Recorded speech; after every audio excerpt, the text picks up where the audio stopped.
Israel और फिलिस्तीन दो ऐसे देश जो एक दूसरे के अस्तित्व को नकार देते हैं। दो ऐसे देश जो धर्म के आधार पर, जमीन के आधार पर, अपने अपने अस्तित्व के आधार पर एक दूसरे से लड़ते आते हैं। लेकिन रमजान के महीने में यह लड़ाई जो है ये बहुत ज्यादा बढ़ जाती है और पूरी दुनिया में इसको लेकर चर्चा शुरू हो जाती है कि इजराइल सही या फिलिस्तीन सही। हालांकि इजराइल और फिलिस्तीन के विवाद में वो अल अक्सा मस्जिद है जहां पर मुसलमान नमाज पढ़ने जाते हैं। और आपको जानकर हैरानी होगी कि अगर आप दुनिया की सबसे पवित्र जगहों की बात करेंगे तो उसमें यरूशलेम का यह इलाका जरूर आता है। उसकी वजह है कि एक जगह पर तीन अलग अलग धर्मों की प्रमुख चीजें यहां पर मौजूद हैं। चाहे वो मुस्लिम धर्म की बात कर ली जाए, चाहे वो यहूदियों की बात कर ली जाए, या फिर ईसाई धर्म की बात कर ली जाए। पत्थरों के किनारे बस समंदर किनारे पत्थरों पर बसा यह शहर जो है बड़ा खूबसूरत शहर है। और यहां पर ईसाई धर्म को लेकर बात करेंगे तो सेक्युलर चर्च यहां पर मौजूद है। सेक्युलर चर्च अपने आप में कहानी है, क्योंकि जो क्रिश्चियंस हैं उनका यह मानना है कि सेक्युलर चर्च ही वो चर्च है जहां पर ईसा मसीह को सूली पर लटकाया गया था। और ईसा मसीह क्रिश्चियंस में सबसे बड़े हैं, उन्हीं को वो पूछते हैं। तो ऐसे में क्रिश्चियंस के लिए इस जगह की कीमत जो है वो बहुत ज्यादा बढ़ जाती है। अब अगर मुसलमानों की बात करेंगे तो अल अक्सा मस्जिद और कुबतुल सखरे ये दोनों यहीं पर मौजूद है। और जो ये मस्जिद है अल अक्सा मस्जिद, इसे मुस्लिम धर्म में लोग मानते हैं कि तीसरी सबसे पवित्र जगह मुसलमानों को लेकर है। इसके साथ ही यहां पर एक शिला मौजूद है जिसको लेकर यह भी मान्यता है कि पैगंबर मोहम्मद जो हैं वो यहीं से जन्नत की तरफ गए थे। और क्योंकि ये मस्जिद परिसर का पूरा इलाका जो है वो यहूदियों के कब्जे में आता है और वो मुसलमानों को अलाउ करते हैं कि आप जाकर यहां पर नमाज पढ़िए या फिर अपना जो भी धार्मिक कार्यक्रम कीजिए। तो उसकी वजह से विवाद जो है वो हर साल बढ़ जाता है। विवाद की पूरी कहानी हम आपको बताएंगे, लेकिन मुस्लिमों के लिहाज से ये दो महत्वपूर्ण चीजें हैं जिस वजह से मुसलमानों के लिए यरूशलेम जगह जो है वो बहुत महत्वपूर्ण हो जाती है। और अगर यहूदियों के लिहाज से बात करेंगे तो यहूदियों का यह मानना है कि इस जगह पर उनका एक मंदिर है जिसकी दीवार के पीछे होली ऑफ होलीज है। उनका यह मानना है कि सबसे पवित्र स्थान जो यहूदियों का है वो यही स्थान है। और दुनिया में यहूदी कहीं भी जाते हैं तो जब वो अपनी पूजा पाठ करते हैं तो वो उसी तरफ देखकर पूजा पाठ करते हैं जो होली ऑफ होलीज की दीवार है। तो ये हमने आपको समझाने की कोशिश की कि दुनिया का जो सबसे बड़ा कॉन्फ्लिक्ट जोन है इजराइल और फिलिस्तीन विवाद के बीच में, वहां पर तीन धर्मों की सबसे प्रमुख जगह है और इस वजह से भी ये जगह जो है बहुत खास होती है। लेकिन ये लड़ाई शुरू कैसे होती? 19वीं शताब्दी के पहले जो ये पूरा इलाका था, इस पूरे इलाके को फिलिस्तीन कहा जाता था। और जो यहूदी लोग हैं वो यूरोप में बिखरे हुए थे। यहूदियों को यूरोप में बहुत ज्यादा प्रताड़नाएं मिलती थी, मतलब हर जगह उन्हें परेशान किया जा रहा था, मारा जा रहा था, पीटा जा रहा था। लेकिन 1917 में जब ऑटोमन एम्पायर का गिराव देखने को, ढलान देखने को मिला था, तब ब्रिटेन की तरफ से एक बेलफोर डिक्लेरेशन का ऐलान कर दिया गया। और ये डिक्लेरेशन जो है यही मौजूदा दौर में इजराइल और फिलिस्तीन के बीच विवाद की वजह बना, क्योंकि इस डिक्लेरेशन में इंग्लैंड की तरफ से कहा गया कि हम यहूदियों को उनकी पवित्र भूमि पर दोबारा बसाएंगे। सो आसान भाषा में आप ये कह सकते हैं कि इस विवाद की बीज जो है वो अंग्रेजों ने डाली है, वैसे ही जैसे भारत और पाकिस्तान के बीच में विवाद करवाकर। तो अंग्रेजों की आप इसे स्ट्रेटजी भी कह सकते हैं कि वो जहां जाते थे दो लोगों को आपस में लड़ा दिया करते थे, कोई कॉन्फ्लिक्ट पैदा करते थे कि आपस में उलझे रहो और हमारा खेल जो है वो चलता रहेगा।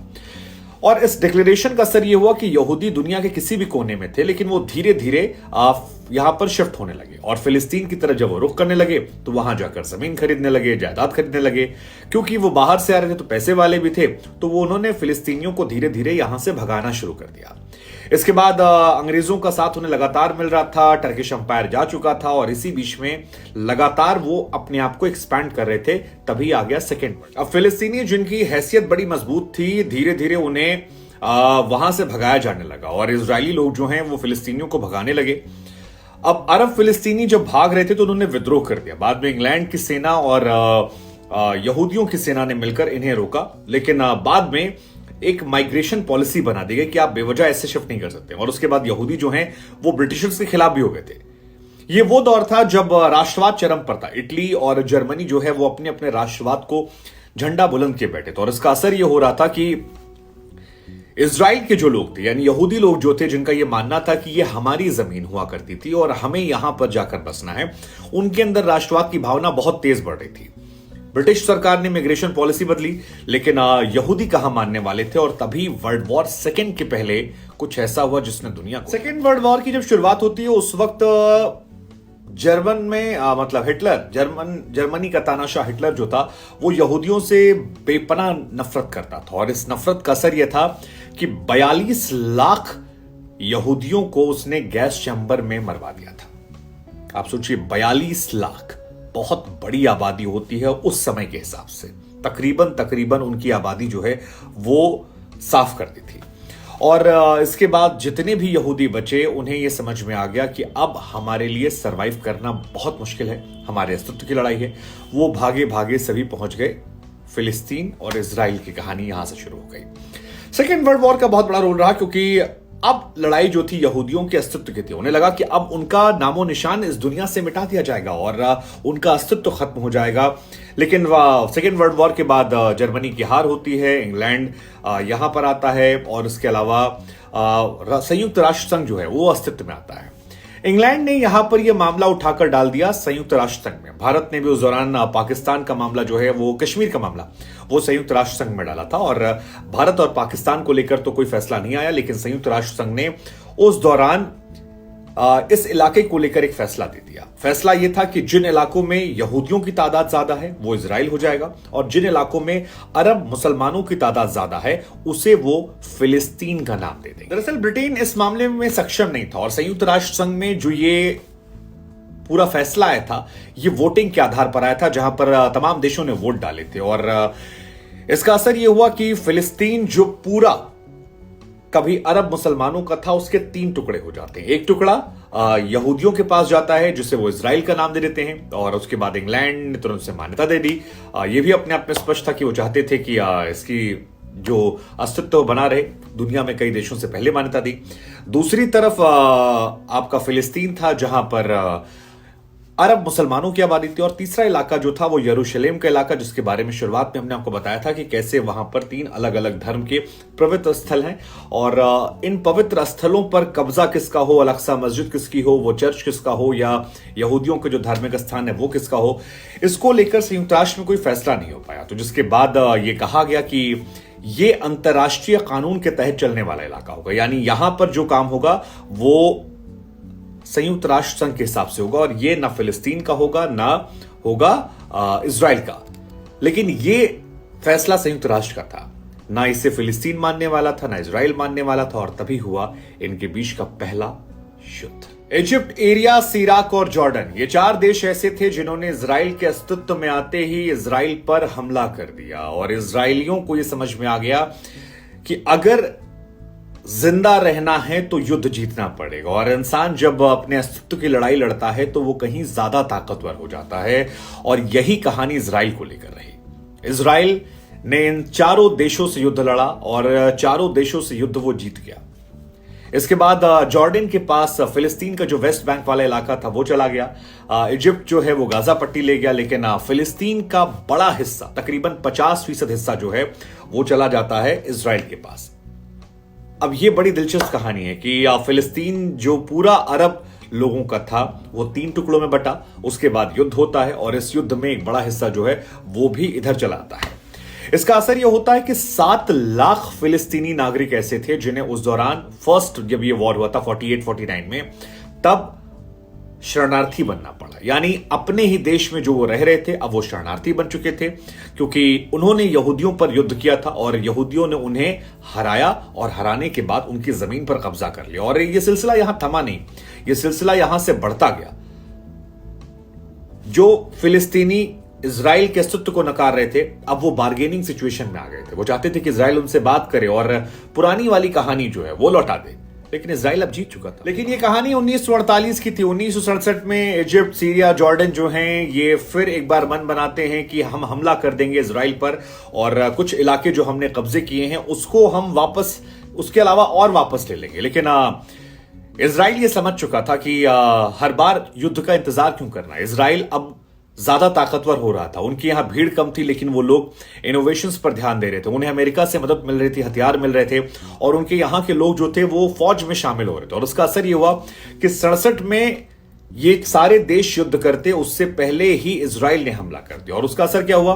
वो जो वेस्ट बैंक का इलाका था वो इजराइल ने वापस छीन लिया, गोल्डन हाइट छीन लिया, गाजा स्ट्रिप को छीन लिया, सिनाई पेनिनसुला को छीन लिया, और गोल्डन हाइट को भी छीन लिया। बाद में कहा जाता है कि कुछ अंतर्राष्ट्रीय समझौतों की वजह से गोल्डन हाइट जो था उसे उसने वापस कर दिया। लेकिन 6 डे वॉर जो ये थी, इसमें इजराइल ने तकरीबन फिलिस्तीन के पूरे इलाके को कब्जा कर लिया। अब फिलिस्तीनी बेचैन है, फिलिस्तीनी लगातार यहां से जा रहे हैं। ये 6 डे वॉर जो है 1967 की, इसने फिलिस्तीनियों को बर्बाद कर रख दिया। फिलिस्तीनी लगातार उसके बाद से गुजारिश कर रहे हैं कि 1947 में जो समझौता हुआ था, जहां पर यहूदियों की आबादी थी वो इजराइल का, जहां पर मुसलमानों की आबादी थी वो फिलिस्तीन का, उसे वापस कर दिया जाए। लेकिन अब अस्तित्व की लड़ाई लड़ने वाला इजराइल ताकतवर हो चुका था, और वो सीरिया, मिस्र, जॉर्डन, लेबनान, इराक, ये 5 देश थे जिनके साथ 6 दिनों तक इजराइल ने युद्ध किया था। और इस युद्ध के बाद उसने गाजा पट्टी को अपने कब्जे में ले लिया, वेस्ट बैंक को अपने कब्जे में ले लिया। कहते हैं कि 5 लाख शरणार्थियों को फिर यहां से बाहर भागना पड़ा। इसी के बीच में इजराइल की खुफिया एजेंसी मोसाद का निर्माण हो जाता है, और मोसाद जो है वो देश में तो काम करती ही करती है, बाहर जो बॉर्डर किनारे लोग उनके बसे हैं यहूदी, उन्हें भी यहां पर बसाना शुरू करती। तो अब गाजा पट्टी में भी यहूदी आ जाते हैं, और वेस्ट बैंक में भी यहूदी आते हैं। और फिलिस्तीनियों का विरोध इसी बात को लेकर है कि ये हमारी जमीन है, ये वो जमीन है जिस पर कब्जा जो है इन लोगों ने कर लिया था, और इनके दोस्तों ने किया था, मुस्लिम देशों ने किया था। लेकिन अब इजराइल नहीं मान रहा था, और इसका असर यह हुआ कि फिलिस्तीनी जो हैं वो लगातार आक्रामक होते हैं। अब अंतर दोनों में क्या होता है? फिलिस्तीनी जो हैं वो अपडेटेड नहीं है, उनके पास टेक्नोलॉजी नहीं है, उनके पास सिर्फ एक हमास नाम का संगठन है जिसके जरिए वो कुछ तोप गोले दागते हैं। लेकिन जब वो छोटा गोला दागते हैं तो इजराइल जो टेक्नोलॉजी में बहुत आगे है, वो बड़े बड़े गोले दागता है। तो हमास की जो हमले होते हैं, अगर उसमें इजराइल की एक बिल्डिंग का शीशा टूटता है या 2-4 लोगों की मौत होती है, तो जो उधर से हमला होता है उसमें सैकड़ों की मौत होती है। इजराइल कहता है कि सामने वाले ने हमला किया, लेकिन इजराइल जानता है कि हमला करेंगे तो जो हमला हम काउंटर करेंगे वो बहुत बड़ा हमला होगा, जिसमें फिलिस्तीनी बर्बाद हो जाएंगे। साल 1987 में हमास नाम के संगठन का जन्म हुआ था। इजराइल कहता है कि आतंकवादी संगठन है। हमास और वो जो मुस्लिम देश हैं वो ये मानते हैं कि एक राष्ट्रवादी संगठन है जो अपने लोगों के लिए लड़ाई लड़ रहा है। फिलिस्तीनी ये मांग करते हैं कि 1947 के हमारे पुराने दिन लौटा दो, लेकिन ऐसा लगता है कि परिस्थितियां जो हैं इन 2 युद्ध से बदल जाती हैं। वो 6 डे वॉर और उसके पहले 1948 में हुई वॉर ने इस पूरे इलाके के सिनेरियो को बदल दिया। एक जमाने में आप मान सकते हैं कि बराबरी का हिस्सा जो था वो इजराइल और फिलिस्तीन के पास था। हालांकि 1947 से अगर पहले आप आते 1930s या 1900 में, तो फिलिस्तीन के पास ये पूरा इलाका था, और अब वो बहुत ही लिमिटेड इलाकों में रह गया है। अब सवाल आता है कि ये जो मस्जिद है, अल-अक्सा मस्जिद, यहां पर जाने की इजाजत इजराइल देता, उसके सिक्योरिटी गार्ड्स बाहर रहते हैं, और जब रमजान का महीना चलता है तो अक्सर कॉन्फ्लिक्ट की खबरें आती हैं। और उसकी वजह यह है कि जो लोग अंदर रमजान में नमाज पढ़ने आते हैं वो आक्रोशित हो जाते हैं, क्योंकि उनके इलाकों में इजरायली फौज है, और इजराइल इंतजार करता है कि ये लोग उन पर हमला करें, जिसके बाद वो अपनी ताकत से हमला करे। और इसी बीच में बीते कई दशकों से 100 साल से ऊपर तो हो ही चुका है जब ये युद्ध जारी है, और ये दोनों मुल्कों की लड़ाई जो है अंतहीन लगती है। इजराइल कई मुस्लिम मुल्कों से घिरा है, लेकिन टेक्नोलॉजी अस्तित्व की लड़ाई में उसने अपने आप को मजबूत किया, और अब उस पर यह आरोप लगते हैं कि वो यहां पर दमन कर रहा है। खैर, जाते जाते 2 सवाल हम आप पर छोड़ जाते हैं। पहला सवाल तो ये कि इस कहानी में किससे आप गलत मानते हैं? उस इजराइल को जो ये कहता है कि ये जमीन हमारी हुआ करती थी, ओटोमन अंपायर के आने के पहले हमें भगा दिया गया था, उनका यह मानना कि यह जमीन उनकी थी, उनका अस्तित्व था यहां पर जिन्हें हटाया गया, और अब अपनी जमीन जब वो वापस ले रहे हैं तो वो कोई गुनाह नहीं कर रहे हैं। या वो फिलिस्तीन जो 1900 तक यहां पर पूरी जमीन पर थे और आज अपने ही देश में शरणार्थी बनकर बैठे हैं, या जब वो पत्थर मारते हैं उधर से बम बारूद आता है और उनके बच्चे, उनके लोगों की तस्वीरें जो हैं वो दुनिया भर में चर्चा केंद्र बनती हैं। या ब्रिटेन को मानते हैं जिसने इन दोनों के बीच में एक विवाद को बढ़ावा दे दिया, या उस टर्की को जो यहां पर राज किया करता था, या संयुक्त राष्ट्र को जिसने डिवाइड तो कर दिया कि ये तुम्हारा, लेकिन उसके बाद नजर नहीं रखी और जब युद्ध होते गए तो फिर बढ़ते हुए कब्जों पर वो खामोश रहा, देखता रहा। खैर जो भी है, इंसानियत को तार तार करने वाली तस्वीरें जो हैं वो हर साल यहां से आती हैं और यही वजह है कि ये विषय काफी जटिल है। हमें लगा कि आसान शब्दों में आपको समझाते हैं ताकि आप भी समझ पाएं इजराइल और फिलिस्तीन का विवाद क्या है। उम्मीद है इस कहानी को आपने लुत्फ उठाया होगा। अगर समझ में आई होगी तो इस वीडियो को जरूर शेयर कीजिएगा। बाकी बने रहिए मेरे साथ।